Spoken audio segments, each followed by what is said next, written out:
Welcome everybody for this utmost important episode of 5,000 Years of War.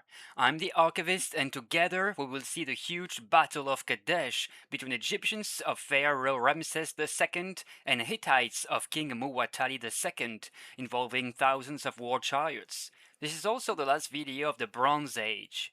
Thanks for your likes and subscribes to really help the channel grow.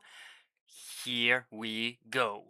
We are in 1277 BC, shortly after the start of the reign of Ramses II, pharaoh of the 19th dynasty of Egypt. He's already busy defending its northern frontiers against the raids of Mediterranean pirates of diverse origins, the Sea Peoples. They include Sherdans, the future Lycians or Lucas, the Shekelesh of Asia Minor, Achaeans and Dananians, Greeks expelled by the Dorians, Insuris, Acarus, and Philistines, the ones who will later give its name to Palestine. Ramses II captures many of them in a possibly naval, but more likely terrestrial ambush. It is worth mentioning that two-thirds of Pharaoh's army are already composed of foreigners, and some Sherdans, recognized for their ferocity, will from here on compose the bodyguard of the king of Egypt. Before 1274, Ramses will campaign in Nubia southward and against the small kingdoms of Edom, Negeb, and Moab northward. Moabites could have settled on the banks of the Dead Sea at the expense of the tall Emims before losing around here their northern possessions to the Amorites of King Sihon Amuru there. We'll also mention that the Hebrew exodus would have taken place under Ramses II, but although it's possible that Israelites were slaves under the 19th and 20th dynasty of Egypt, the historicity of this story is to be considered with caution. In 1275 BC, 2 years later, we're almost at the Great Battle of Kadesh, as Egypt and the Hittite Empire clash for control over Syria and Lebanon, Amuru back then. Ramses II scores rapid successes against Muwatalli II at first, having King Benteshina of Amuru on his side, and he progresses northward along the Mediterranean coast. Muwatalli, for his part, signs a peace treaty with Assyria east of him to secure his flank while competing with the Egyptians. Talking about Assyria, in northern Iraq today, it is the end of the reign of its king Adad-nirari I. He tamed a Mitannian revolt, Mitanni being just next to Assyria, one of the last breaths of the dying Mitannian Empire, defeating poor rebel Wasashata at Eridu between Carchemish and Haran. Lastly, for this year, Napirisha Untash of Elam in southwestern Iran starts his reign, in the course of which he'll campaign at least once in Babylonia, defeating King Kadeshman Enlil II and ravaging the region of Eshnuna. And here we are, 1274 BC. It is time for the great battle between Ramses II of Egypt and Muwatalli II of Hatti to gain dominance in Amuru. By the end of May, the Egyptians marched northward towards the city of Kadesh under enemy control with around 2,000 war chariots. The Hittites are waiting for Pharaoh's forces with up to 3,000 chariots of their own, heavier vehicles with one shield bearer, one thrower, and one driver, able of decisive offensives, when their Egyptian counterparts are more suited to support the infantry.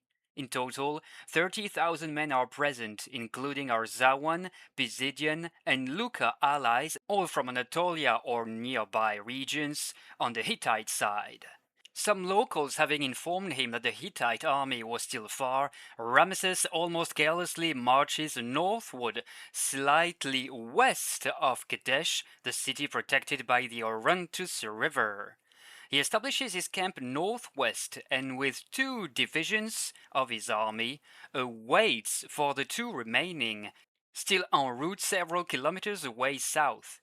Each division is strong of 4,000 infantrymen and 500 war chariots. And this is the moment Muwatalli chooses to strike. The locals were lying. His whole army is posed just east of Kadesh, and the Hittite sends all his chariots across the Orontes, taking advantage of a ford to hit the flanks of the two present divisions. Ray is routed almost immediately, and Ammon, Pharaoh's own division, is pushed right until the Egyptian camp, where the encirclement is complete. Ramses battles for his very life, surrounded by his Sheridan bodyguard.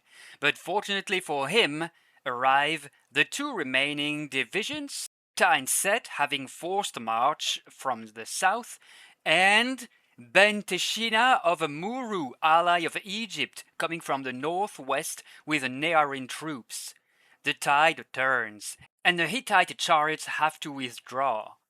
Pharaoh has been saved by the long swords of his Sheridans, of which some could have been allotted to Ben Teshina's escort too during this campaign. On this magnificent reproduction on the now very aged Abu Simbel temple's relief in southern Egypt, you can imagine how the Battle of Kadesh unfolded. Well, kind of, because propaganda was of course already a thing back then. But you can at least see the masses of chariots charging one another, the city of Kadesh, which was not harmed during the campaign, and some more peculiar details, in addition to Pharaoh taking a comfortable seat amid his soldiers and Sheridans. Some of these details are among the first actual Egyptian riders who served as messengers and scouts, mounting without saddle or stirrups. You can see another one here armed with an axe and a bow, and also some musicians right here. There are some original weapons as well, like this hafted large blade, kind of a rhomphaia before the time. It is important to note that another clash could have taken place the day following the Great Hittite Charge, implying more infantry. But in the end, Kadesh stayed in Hittite hands, and Muwatalli II offered a peace that was promptly accepted by Ramses II. After the Egyptian departure, Amuru and the small region of Ube near Damascus were occupied by the Hittites, Ben Teshina dethroned even. So you see, glory was far from immense for Ramses this time. Ben Teshina will eventually find a way back on his Amuru's throne with the blessing of future Hittite king Hattusili III after accompanying him in a campaign, possibly against the northern Gazgaz barbarians.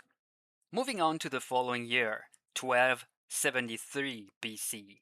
The new Assyrian emperor Shalmaneser campaigns against Shatwara II of Mitanni, who allied with the Hittites and Arameans of Muru, former nomads, probably part of Alamus and occasional raiders of Babylonian lands. The Mitannians try a small war against the marching Assyrian army, occupying mountain passes and water springs, but refusing open battle.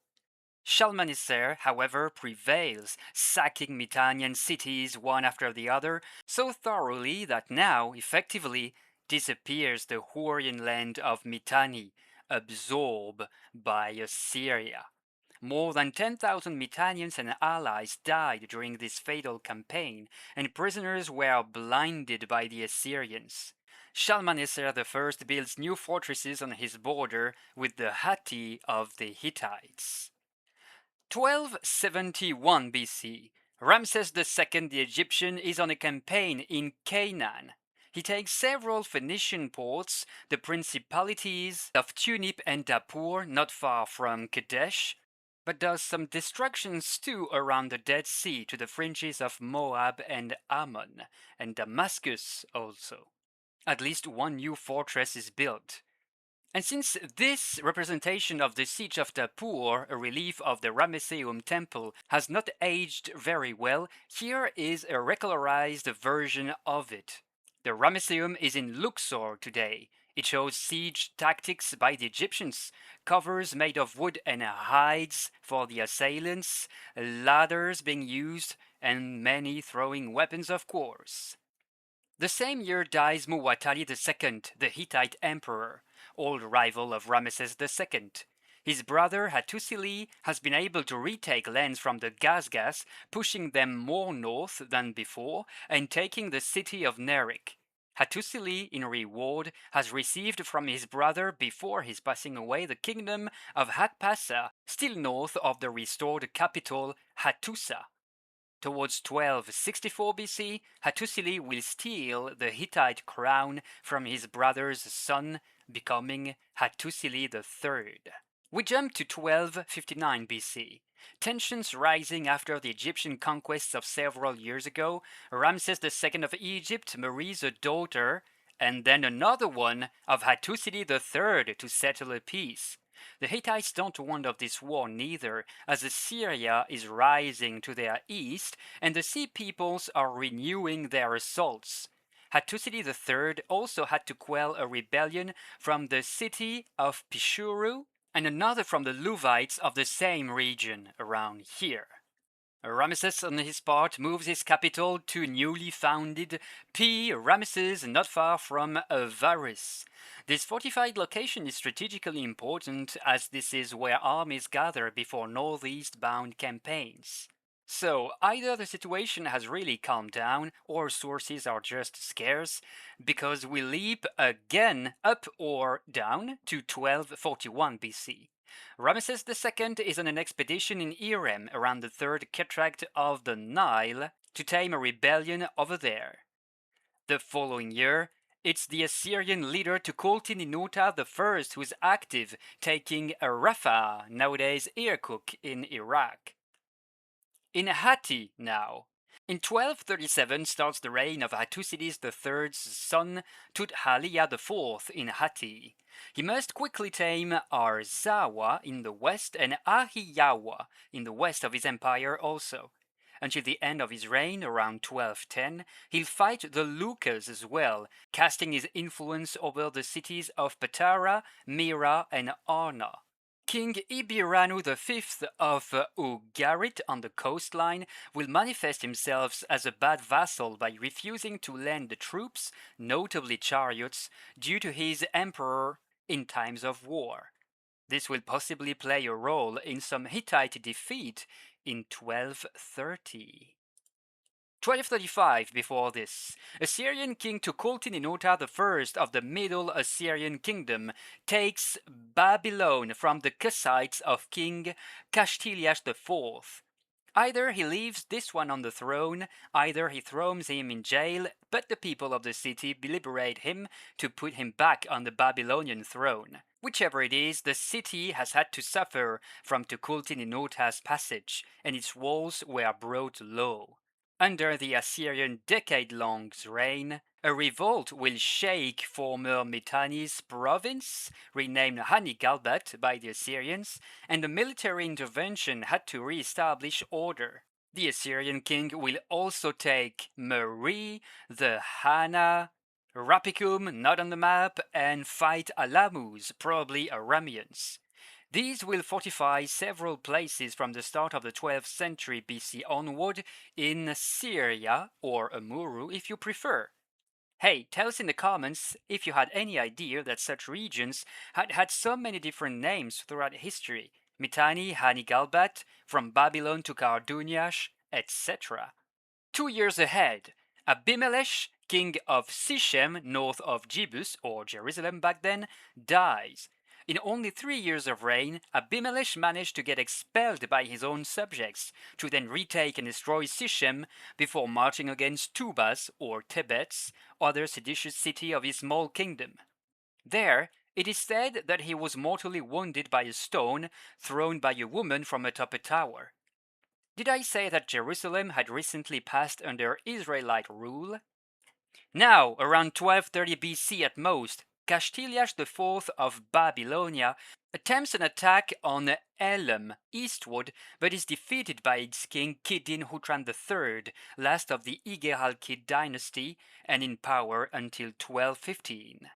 While this time, Tukulti-Ninurta I of Assyria, having launched an invasion westward, may be reaching the Mediterranean coast, Tudhaliya IV of Hatti goes to war against him.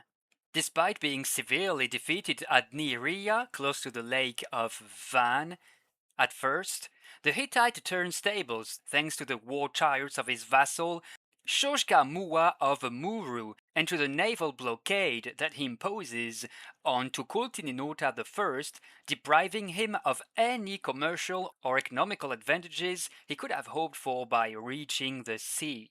The Assyrian gives the taken lands back to the Hittites and the peace is settled. Moving on to 1228 BC, Kidin-Hutran III of Elam has recently been the target of a campaign of Tukulti-Ninurta I of Assyria. Again? This guy takes a break sometimes or what?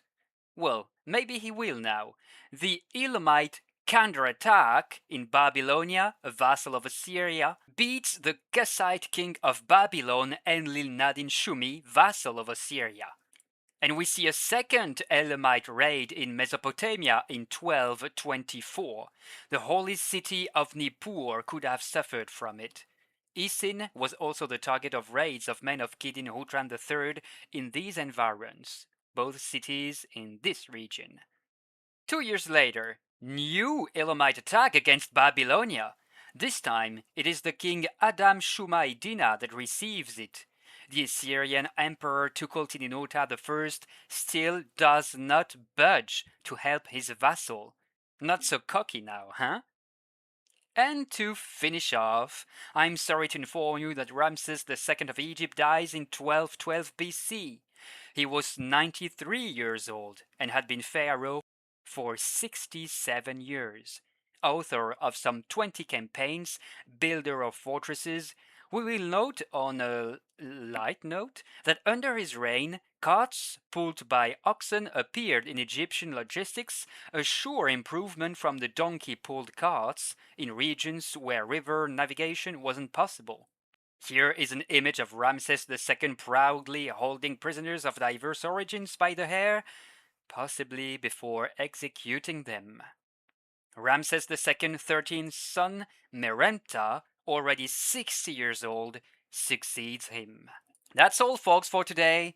Get seriously ready for the next episode, where we will transition to the Iron Age in what is often and justly qualified as a cataclysm in the lands at the crossing of 3 continents. Oh, and after thumbing up and subscribing, don't forget to pay homage to late Ramesses II in the comments. See you next time.